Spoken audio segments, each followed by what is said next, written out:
In this video, we'll be taking a look at how to mix in Studio One.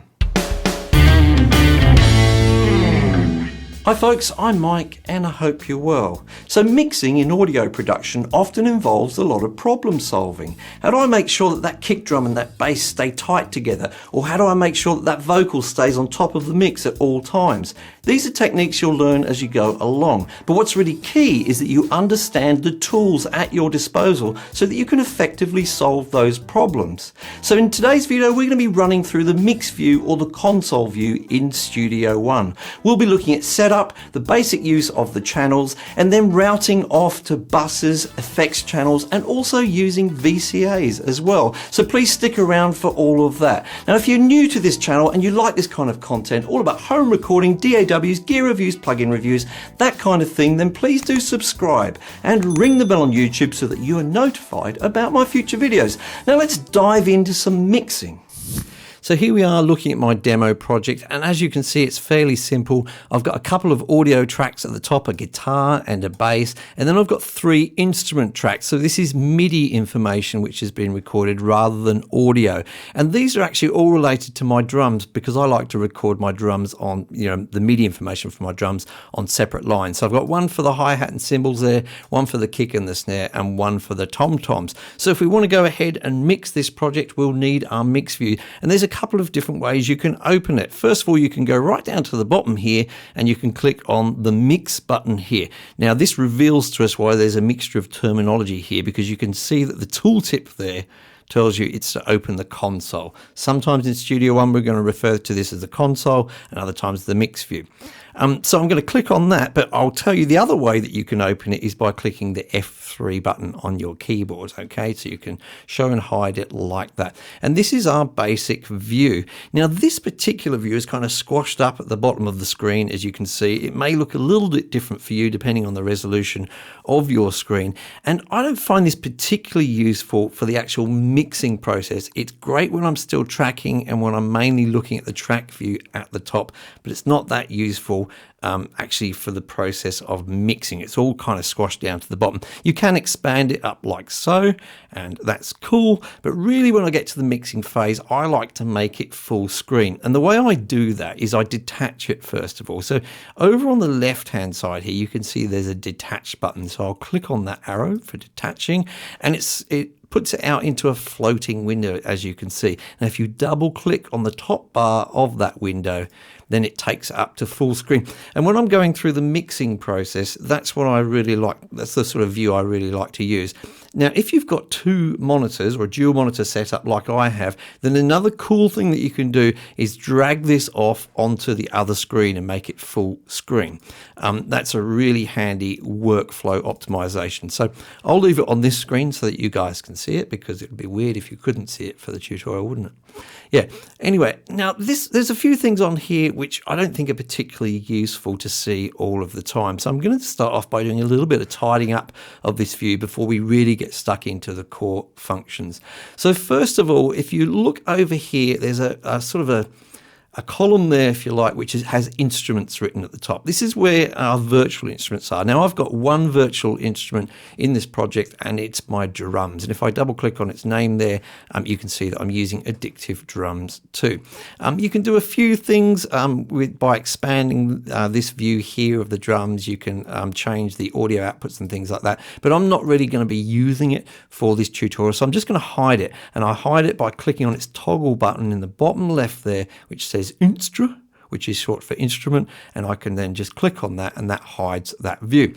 Now the other view that I want to get rid of, but I'm going to explain to you a little bit about how it's useful first, is this channel list. So this is, at the moment, it doesn't seem that useful because you can use it to select channels like so. Hey, well, you can just do that over here. But as your project gets bigger and bigger, you may find it handy to use this channel view to quickly select different channels. The other cool thing that you can do in here is hide and show different channels as well to sort of filter them out. So there's a little circle next to each one there. If you click on that, then that hides that particular channel. I'll just unhide those. And then you can actually hide and show by type. Down at the bottom, there's some filters there. The first one is to show and hide audio tracks, so like so. If I click that on and off, it hides and shows the guitar and bass. And then your instrument tracks, which is all the drum tracks there, which I can show and hide. And if we had them, the effects tracks, the buses, and also the VCA channels, which we'll be talking about all of those things later on. So that is that view there. Now, the other thing that can be shown in this view is the groups view for when you're grouping channels, which we'll discuss a little bit later. There's a toggle button for that down here as well. If you look in the bottom left-hand corner, you can just click on that and that will show your groups as well. So you can show and hide that and it appears in that same column. But I actually want to get rid of that channel list there. So I'm going to hide it by clicking on its icon in the bottom left-hand side. And that sort of really starts to tidy up our view a lot. Yeah, we can sort of start to think we might get on with some mixing now. There's a couple of other things which you may not have, which I'm now going to hide. The first thing is that I've got some controls on here which actually relate to my audio interface. So from around about version, I think it was 4.5 or 4.6 of Studio One, they started to have some really great integration with PreSonus hardware. Now I've got Studio 192 audio interface, so I get access to some controls for that interface from within Studio One itself, which I have to say is very, very cool. I like it very much. Now, if you don't happen to have PreSonus hardware, that's absolutely fine. So for the purposes of this tutorial, I'm going to hide that just so you guys don't get confused. So I'm just going to go up to this spanner icon on the top left there, which is the options. I'll click on that and I'm just going to click on this checkbox here, so I can get rid of the audio device controls. So I'll just uncheck that and that gets rid of those. So that's our sort of basic tidy up to get started with. And then let's start to talk about the channels. So what I have at the moment are just, as I say, wave and instrument tracks, and we can see all those channels over there. And there's one special channel all the way over on the right-hand side, and that's our master fader. And we'll kind of get to that a little bit later on, but it holds a special space in the interface over there on the right-hand side.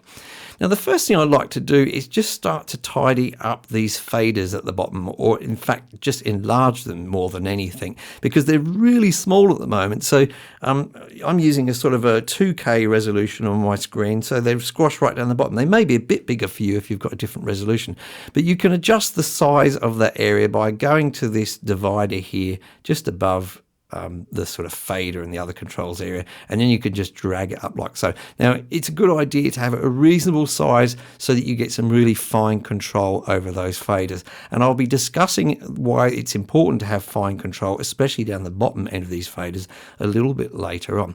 So that's the first thing I like to do, is just drag those up and make the faders bigger. Now, it may be for you, depending on how you started out, that you can't see this area here, which is the sends area. It may be for you that it's kind of squashed down like this and you can't see it. So if you can't see those send controls, then just look around about that divider area and then just drag the line up from there, and then you can adjust the size of the send controls there.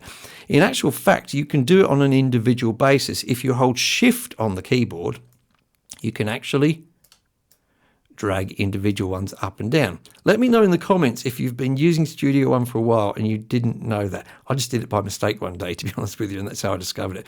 Now, if you want to restore it also, it looks nice, you can just double click on any of them and they'll all go to whatever the size was for the one that you double clicked. So that's a really nice control there. We're going to be talking about sends later. Right at the top we have inserts, but there's something else that I'd like to have at the top. I'm going to have to go into my options again to show that. So if I click on the spanner, I'm going to make sure that I show input controls. So I'll just click the checkbox which says input controls. And what that reveals is a couple of controls for each channel. A gain control. Now, don't get confused and think this is controlling the input gain of your audio interface. If you've got a PreSonus interface, it's not. That's a different thing. This is an actual sort of inline plugin, if you like, right at the top of the channel, and it's just controlling the gain at that stage just before it goes to your inserts. So a really important control, especially if you've ever looked at any of my tutorials about gain staging. That's a relatively new control as well. I think if you went back to version 4, that control's not there. So if you're on an old version of Studio One. I apologize, you won't be able to turn that one on. Now below that we also have a polarity switch on each channel as well, which you can use. We won't really be using that in this tutorial. That's a little bit more advanced, and we'll talk about that another time. So that's the basic setup. Now one more thing I want to point out before we start to really delve into how each channel works is I'm actually going to shrink my window down again for a moment. I'll just drag the top of it down so that we can see our tracks view. I'm sure I could have done that in an easier way. I just want to point out quickly that you may be confused by the fact that there is a different number of channels here to what there is up here. And that's because if you look at the first two channels, the guitar and the bass, they're audio channels. Audio channels, or audio tracks I should say, will always have a fader down here in the console. But the other three tracks I see here, as I said at the beginning, they're all instrument channels. What's actually recorded with them is MIDI data, okay? And they do not have MIDI data doesn't have faders in the console. And I point this out specifically because some other DAWs do have faders for MIDI tracks, and PreSonus is a good thing in my opinion that they don't have it. It sort of separates the audio process from the MIDI process. What we do see down here is a whole bunch of other audio channels, and what they actually relate to is the drum plugin which I'm using. So if I click on this, this opens up Addictive Drums.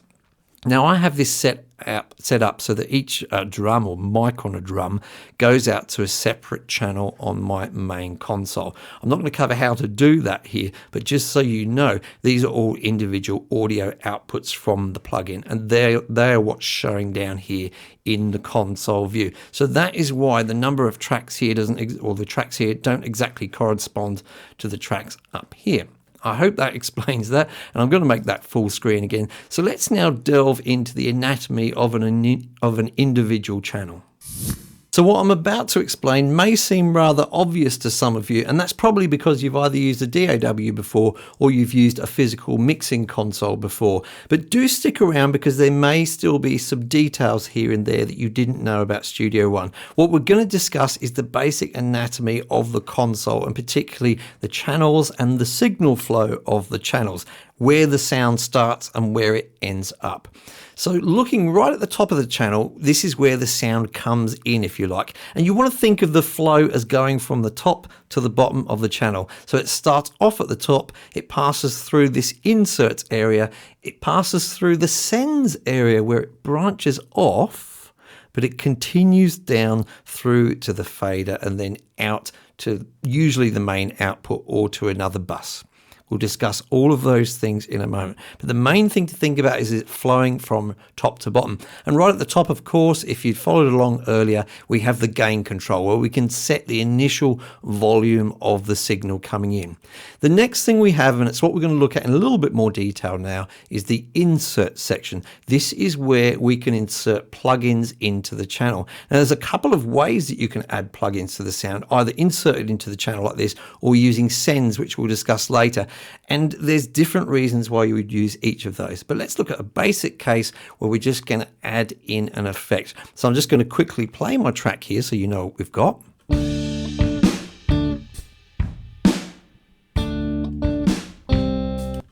Dreadful, but serves its purpose. So I'm going to put an effect on this guitar. And the way I do that is by going to this insert section, clicking on the plus button, and then it's going to show me a list of the plugins on my system. Now, you may have much fewer than this, you may have more, but don't worry if it's a little bit different. What you should have, though, is a folder in here, which is called PreSonus, and then it's going to have a list of the plugins which came with Studio One. And I think they're all downloaded with it. You may want to check if you don't see the ones I'm about to use there, that you've downloaded everything for Studio One Professional. The one I'm going to use with this, because it is a guitar, is Ampire. This is the amp sim which comes with Studio One. So I'll click on that and that opens up the lovely Ampire. Now I'm just going to use a preset here just for demonstration purposes. So I'll go in here, Ampire XT Classics. I'll open that up, and British Drivers. Or not British Driver, they drive on the wrong side of the road, I know, but British Driver is the name of this preset, and it sounds like this when I now play the guitar. ouch. The first thing is a little bit loud, so I'm going to go to its output level over here and just turn it down a tad or two. So what you can hear here, the core thing that's done is distort the signal. It's no longer a clean signal. Yeah, that's the main thing. And it works a little bit like an amplifier in the real world. The stronger the signal you send to it, the more distorted it's going to be. The less signal you send to it, you know, the less distorted it's going to be. Okay, so we've got our basic insert put in there. Now, do notice that in the insert in the column here in the channel where it says inserts, we've got a whole bunch of other controls there. You don't always get these controls. These are quick access controls for this plugin once you close it down like I do now. You only get these controls for PreSonus plugins, I believe. You don't get them for other third-party plugins. So it's kind of handy thing that you have in there if you are using PreSonus plugins. So I can control the output, which I did just a moment ago, from there and just drag it up and down. Okay. So there I have my overdriven guitar. Cool. And I'm just going to collapse that. I'll just go to this little triangle up here, go to collapse, just sinks that down like so. The next plugin which I'm going to insert there is a delay. So I'll go to the plus button again, and I'll go down to the PreSonus folder, and I'm going to put in the beat delay, I think is the one I'll use. I haven't used this for a while, so I hope it works out well. Let's have a listen and see what that does.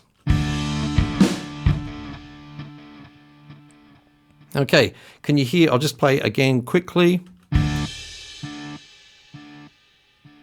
So it's playing a delay which gradually decays, gets quieter and quieter. It's important just to understand that for the bit that I'm about to explain, because we've added two effects here, and you may be tempted just to throw in the effects as you think of them in any order, but the order does actually matter under some circumstances, and this is a really good way of demonstrating it here. What we've got here is an amplified guitar which is distorted. It's grabbing that signal and it's repeating it with the delay, yeah? Again and again and again. And that sound gradually gets quieter. Now, although the guitar is getting quieter with each delay, it's still overdriven. It's still distorted, yeah? Okay, what if we move them the other way around? So what if I grab this delay plugin and I drag it up above the amplifier plugin, yeah? Let's see what happens here. I'll just play it for a moment again.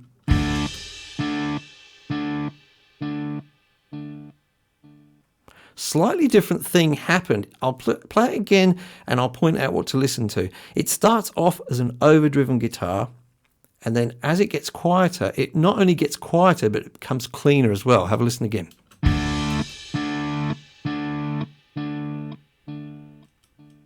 And that displays what's really important about getting the order correct when you use plugins.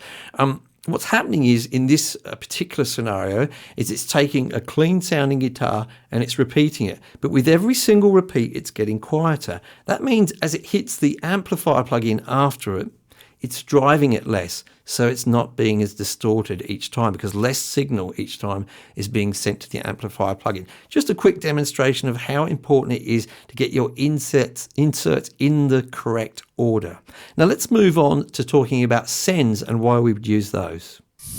So as well as the signal starting from the top of the channel and working its way down to the bottom, we can also branch off to bus channels or effects channels, and we can get some quite different results when we do that. So let's try that. That's called a send. So let's add a send now to a bus channel. So looking at that guitar again, I'm going to click plus at the top there where it says sends, and I'm going to add a bus channel. So this creates a new bus channel for me on the fly and sends a signal to it, okay?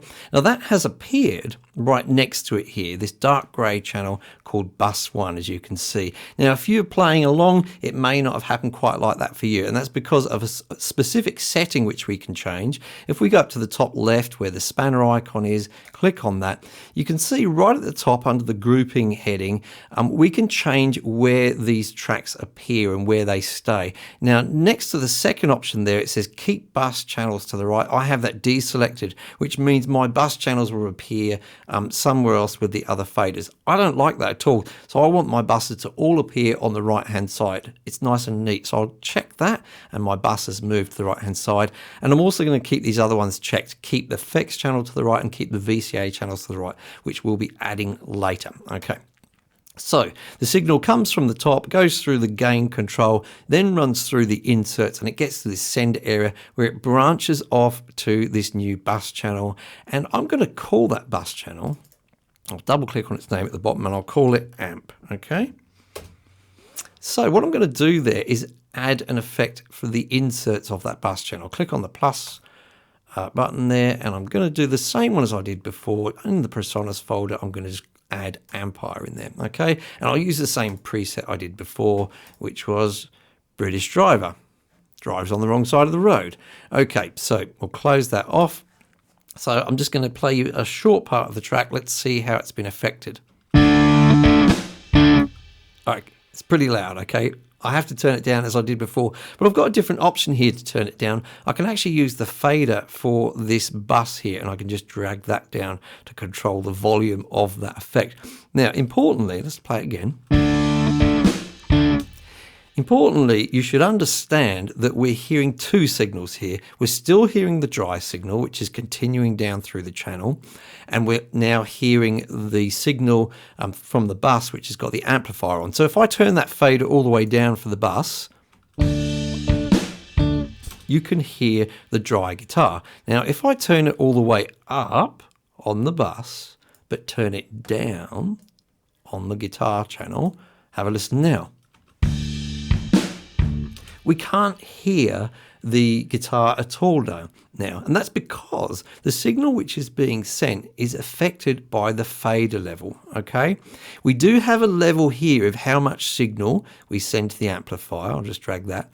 But also it's being affected by this fader. So we can control, we can use the fader there to control the volume of the dry sound and the amplified sound at the same time. Almost couldn't get that out. Now, there's an important control here which is often missed, I think, especially by beginners, and it's the little one here next to that send level. And this is where we can control whether the signal is going to the bus pre-fader or post-fader. Now, at the moment, it's going post-fader, which, as I say, means that as I turn this fader down, the signal to the amplifier is being turned down. But if we switch this over so it's going post-fader, then, in other words, after the fader, then if we turn this down, this guitar, we're still going to hear the overdriven guitar over here. Let's have a listen. Okay. And if we turn the overdriven guitar right down, but turn this fader up, you can hear that dry guitar and very little of that overdriven guitar. So that's a really important control. It's an important one to be aware of because, as I say, we're often problem solving in mixing, and this can affect the way that you solve that problem. Okay, so I'll switch that off again just so it's in its default state. I'll turn everything back to normal. Now I'm going to add another bus. So I'll go up to the sends here and I'll click on plus. And I'll add a bus channel. And this one's appeared right over on the right hand side, and I'm going to rename it to delay. Guess what effect I'm going to put in there? Up in the inserts, I'm going to click plus, and I'm going to go down to the personas folder again, and I'm going to add in that beat delay again. Okay. So I have a send going to an amp sim, which is overdriven, and then I have a send going to the delay after that. So I'm going to play this, but I want you to think, before I do play it, what do you think is going to happen? What is the sound that we're going to get? And we'll see if you're right. So I'll click play. Do you hear that? Let's do it again. I'm just going to play just the first chord. So what you should be able to hear there is that we're initially getting overdriven guitar, and then after that we're getting the dry guitar, with the delay, and it's getting quieter as it goes along. Okay, we had this issue before, didn't we? What if we change the order now? So I'm going to drag that delay plug-in, or the delay send, I should say, up above the amp send. Okay, so we're sending to the delay, and then we're sending to the amp, and then we're continuing on down through. What do you think is going to happen now? Have a think about this. I'm going to play again.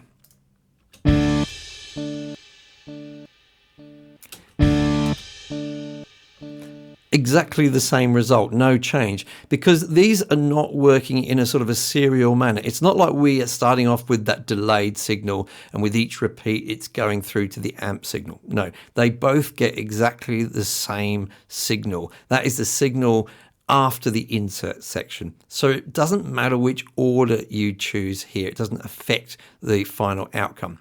If we did want to add, say we wanted it to be an amplified guitar, we wanted to add delay to it, there's a couple of different ways we could do it. First of all, we could get rid of it from here. So I'll just remove that send there, and we could go over to our bus. Sorry about that. We'll go over to our first bus, which is the amp sim, and we'll just do a send through to that delay bus, which we can see there because we've already named it. It's already set up. So in this case, what would happen is the guitar is going to be amplified, and then the amplified signal is then going to go through to the delay. Okay. So that's a really interesting thing to think about when you're doing that problem solving during the mixing phases. Another way we could have done it, I'll just remove that send there, is we could have actually had it all in one sort of serial manner in just one bus. So I'm just going to grab that delay effect, which is on the delay bus channel there, and I'm just going to drag it down to that channel. Now, what it's actually done when I drag it is it creates a copy with exactly the same settings, which were the default settings. If I didn't want to do that, if I just wanted to drag it, I hold Shift on the keyboard and then drag, and that's actually going to move it with its settings to a new channel. Handy thing to know. Okay, so that is the basic principles behind buses and how they branch off. Now, of course, you can add buses that send to other buses, as we did there, for infinity, as far as I know, unless there's a technical limit. It's infinity as you really want it in any case. Now, the other thing that you can add as a send is an effects channel. So if we go over to our guitar again, I'll click on add, and we'll this time add an effects channel, which is going to appear all the way over to the right hand side. And honestly, there's only one small difference between effects channels and buses. You will see, sorry, not all the way over to the right, it's this one here. You will see that it does have an insert section, so the effects can be inserted there, but it doesn't have a send. We can't continue off to another bus there, okay? Now, another tiny little bit of difference there is we can't change whether it's mono or stereo. With a bus, you'll see that there's a little switch here where we can change the channel mode from stereo to mono. Okay, that can't be done on an effects channel. Okay, so there's really not much to it. If you just want to keep things simple and you know you just want to send the signal off to an effect, it's not going to go anywhere else, then go ahead and use the effects channel. But honestly, you could just use buses for everything, except for the next thing that we're going to talk about, which is VCAs. So before we launch into talking about VCAs, I quickly want to talk about another 2 or 3 subjects which are going to help us to understand what VCAs are doing and what the advantages of them are. So let's start off first of all by talking about the nature of faders in Studio One. And in fact, what I'm about to tell you applies to almost every other DAW I've ever seen. A fader normally starts off in the 0 position. That means we're not changing the signal at all. If we drag it upwards, it increases or makes the signal louder, and if we drag it down, it decreases the signal. Okay, now here's the interesting thing about faders is they're not linear in fashion, meaning the further we drag this down, the more it's decreasing it by. What do I mean by that? Let's start off at 0 here, and we can see what the value of our fader is here. It's plus 0.1 in fact there. Now if I drag it down by this much that you look at on the screen, it's going down by about it's going down by 6 decibels, so it's going to minus 6 decibels roughly there, okay, when we drag it that distance. If I move the fader down to the bottom and drag it the same distance, it's starting off at minus 38. I'll drag it roughly the same distance. That's going to minus 58. So there's around about 20 decibels of difference by dragging it the same distance as we did up here. That's very important to understand about faders. They're not linear, and it can affect your mixes somewhat. So let's say, for example, you've set up a mix and you find with a particular instrument the fader's always down the bottom there. That can be problematic because you don't have fine control over the volume of that particular track, and you may want to think about adjusting the gain further up the chain. Okay, so let's start off by looking at these drum tracks here. I'm going to set up a basic mix. Now, I'm not listening to the drums as I do this, of course, so let's imagine that our mix looks something like so. Okay, so there's our drum mix all set up. Let's say we want to take the whole volume of those drums and we want to move them up and down. We don't want to have to do each one individually, right? So what we can do is grab all of those tracks. I'm clicking on the first drum track, holding shift on my keyboard and clicking on the last one. That selects all of them, okay? Now, while we're here, let's just change the color of them. That's going to make it a bit easier to see. So I'll just go down to the bottom with the first one. I'll just click near the name there and I'll select a color. Blue is absolutely fine. Okay, so we've got all of our drums selected. Now, if we drag the fader around, we can see that all of the faders move. But notice, some of them are moving quicker than others, yeah? And that's because of what I told you, that faders are not linear. So it's keeping the relationship in terms of volume correct between the different instruments there, but it looks like it's not, if you know what I mean, because of those faders not being linear, okay? And it gets more exaggerated as we go up to the top. Okay, so that's a kind of handy way of being able to just grab our drums and move their volume up and down as a whole.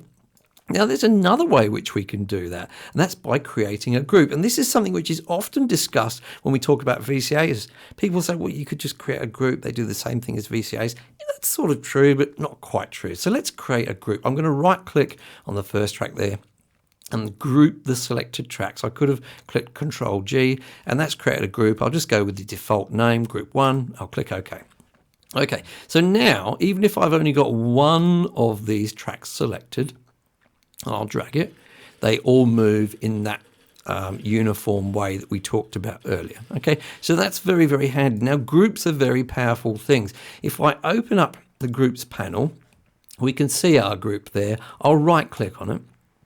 And then you can see that it can be used to control all different things. We can exclude things. So if we didn't want to control the volume, but we did want to change the pan uniformly, we can just select that. And as you can see, when I move the pan on one channel, they all move on that drum group. Now that's all very well, but can be a little bit complicated. I'm going to make another video about groups because they can be used in very, very powerful ways. But what if I just want to quickly be able to control that mix with one control? And that's where I'm going to use a VCA. So I'm going to delete that group now. I'll just remove it from there. I'll close the groups panel.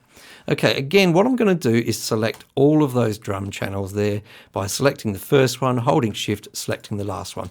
This time I'm going to right click and I'm going to add a VCA for selected channels, okay? So what that's going to do is create a VCA, which I could have done down here, but it's going to assign all of those channels I have selected to that VCA. So I'll click on that, and the VCA is created. Now you can see VCAs easily because they have a red knob on the actual fader. Now what's going to happen is even if I don't have any of the drums selected at all, when I drag that VCA up and down, you can see that all of the drum faders will move, yeah? And again, they're keeping their relationship with each other. Nice and powerful. So I don't have to have a complicated group set up. I don't have to select even one of them in order to change it. But in fact, if I do select one of them and change it, here's where it gets interesting. I can now adapt that relationship quite easily, yeah, just by moving one of the faders in there. I can grab any of them and change the relationship between them, but then I can continue to use that VCA to change that. Now, where this becomes really powerful again is with something called automation. Now, I'm not going to go through a step-by-step of automation here because it's a whole other video which I'm going to make. If you don't know what automation is, it's just a way of recording our movements on faders, on panning, on sends, all kinds of things we can use it on. But a lot of the time we use it on faders. So let's say, for example, we've got this VCA set up, but with this snare here, I'm doing some automation and it will be moving up and down automatically as I play. What's going to happen is is if I change this VCA to bring the whole mix down, that automation of that snare is also going to scale. It's still going to be there, it's still going to happen, but it's going to be in relationship to all of the other drums in that mix as well. That's very, very powerful, especially given the fact that you can also automate VCAs. And in fact, you can control VCAs with other VCAs, so you can kind of group VCAs together and then have a master control for them. I show that in some of my videos, and I hope you'll stick around and watch that when it comes out. I'll make a full one for that. But that really covers it for VCAs. I think it's one of the most powerful tools in Studio One, and something which even a beginner can start using and make use of right away. So thank you so much for joining me today for this video. Now, if you found any of this confusing, don't worry, we often do at the beginning. Just ask in the comments down below and myself or someone else will try and help you out. Now, if you did like this video, make sure you hit the like button. That tells YouTube that this is good content for them to share to others. If you didn't like this video, hit the dislike button twice. And if you do like this kind of content, then make sure you subscribe and ring the bell on YouTube so that you are notified about my future videos, and I'll see you in the next video.